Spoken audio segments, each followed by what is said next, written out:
According to the World Health Organization, every year approximately 50 million people are injured as a result of a road traffic accident.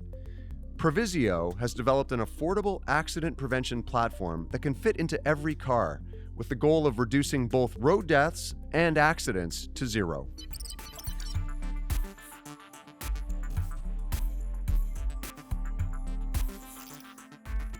Over 1.3 million people die every year in road fatalities.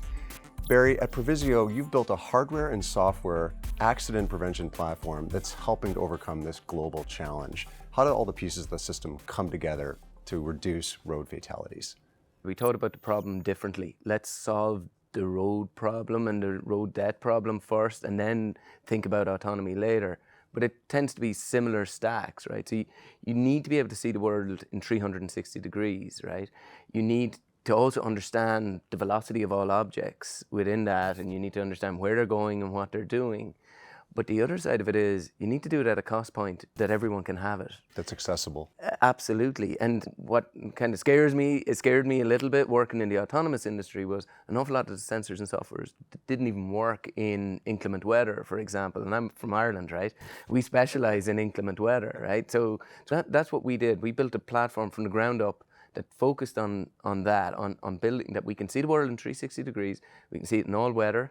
We can see beyond what humans are capable of, but also we can understand that. So what are the components of hardware and software that come together to help prevent accidents? On the hardware level, you're basically looking at a new type of radar, 5-dimensional radar as we call it. So it's like it sees the world in 3D, then understands the velocity of all objects within that, but then it has perception built in. So that's the first key piece of hardware.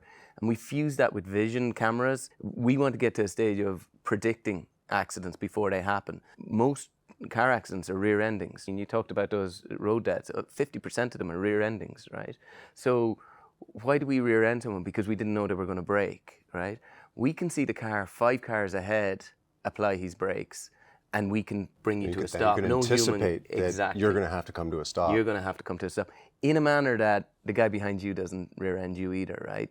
One of the things that people always talk about is at what point should the car take over. In that example, it seems pretty straightforward to me, at least. Yeah. Once the brakes are applied 5 cars ahead, you know you're going to have to slow down.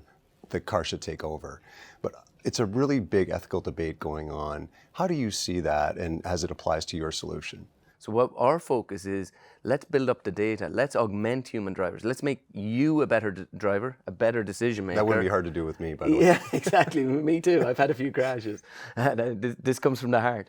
And over time, where we want to get to on the ethical level is, we want to get to a place where it's no longer ethical to let a human drive in this scenario. And we have the data points to prove it. So for example, in fog, our system can see 400 meters in fog. Whereas where a people human can see 10. seeing 30, 50 feet or something. Exactly.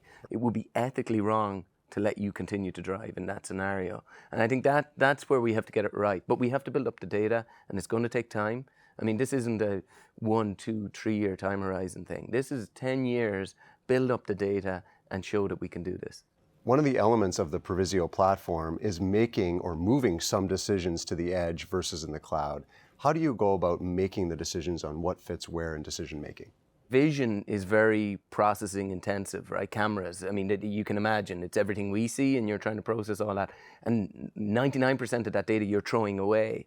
So if you've got something like our 5D perception stack, what it does is it gets rid of an awful lot of that data on the edge. So that's the real edge processing is about that. And then it just makes those super critical decisions like the ones we talked about on the edge. You're not doing everything there. So vehicles from kind of 2024, 2025 are going to be shipping with a ton of GPU on them, right?